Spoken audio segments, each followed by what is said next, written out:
യേശുവിൽ പ്രിയമുള്ളവരെ, നമ്മൾ പലപ്പോഴും നമ്മുടെ ആശയങ്ങൾ, നമ്മുടെ പ്രവൃത്തികളെല്ലാം നല്ലതാണ് എന്നാണ് പലപ്പോഴും നമ്മൾ കരുതുക. പക്ഷെ പലപ്പോഴും നമ്മുടെ പ്രവൃത്തികളും നമ്മുടെ ചിന്തകളും നമ്മുടെ ധാരണകളെല്ലാം ശരിയാകണമെന്നില്ല. മനുഷ്യൻ്റെ ദൃഷ്ടിയിൽ ശ്രേഷ്ഠമായത് ദൈവത്തിന് നികൃഷ്ടമാണ് എന്നാണ് ദൈവവചനം പഠിപ്പിക്കുന്നത്.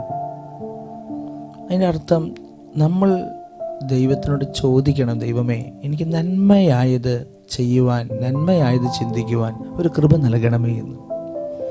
നന്മയും തിന്മയും വിവേചിച്ചറിയുവാൻ സോളമൻ പ്രാർത്ഥിക്കുന്നുണ്ട് ദൈവത്തിനോട്. സോളമൻ വേറെ സമ്പത്തൊന്നും ചോദിച്ചില്ല. അപ്പം നമ്മളും എല്ലാ ദിവസവും നന്മയും തിന്മയും തിരിച്ചറിയാൻ ഒരു കൃപ നൽകണമെന്ന് പ്രാർത്ഥിക്കണം. നമുക്ക് ഇത് തിരിച്ചറിയാൻ കഴിയാതെ പോയാൽ നമുക്ക് ഒരുപാട് തകർച്ചകളും തെറ്റുകളും വരും.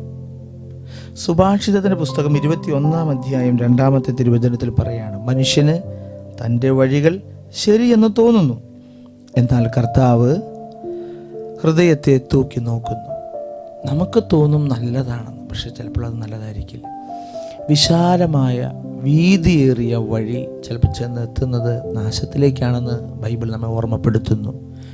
എന്നാൽ രക്ഷയിലേക്കുള്ള വഴിയാകട്ടെ അത് ഇടുങ്ങിയതും ക്ലേശപൂർണവുമാണ്. അതുകൊണ്ട് നമ്മൾ പ്രാർത്ഥിക്കണം എല്ലാ ദിവസവും, ഈശോയെ, നന്മയും തിന്മയും തിരിച്ചറിഞ്ഞ് നന്മ സ്വീകരിച്ച് നന്മ പ്രവർത്തിക്കുവാൻ കൃപ നൽകുകയും തിന്മയെ വെറുത്തുപേക്ഷിക്കാനുള്ള അനുഗ്രഹം നൽകുകയും ചെയ്യണമേ എന്ന് ഈ ദിവസം നമുക്ക് താഴ്മയോടെ പ്രാർത്ഥിക്കാം. ദൈവം എല്ലാവരും അനുഗ്രഹിക്കട്ടെ. ദുഃഖത്തിൽ സാന്ത്വനം നൽകുന്നവൻ, രോഗികൾക്കു സൗഖ്യമായി അണയുന്നവൻ, ദുഃഖത്തിൽ സാന്ത്വനം നൽകുന്നവൻ, രോഗികൾക്കു സൗഖ്യമായി അണയുന്നവൻ,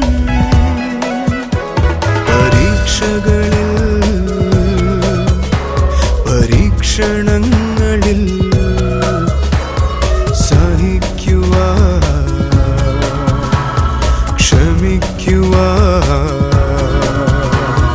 ശക്തിയായി ദാസരിൽ നിറയുന്നവൻ.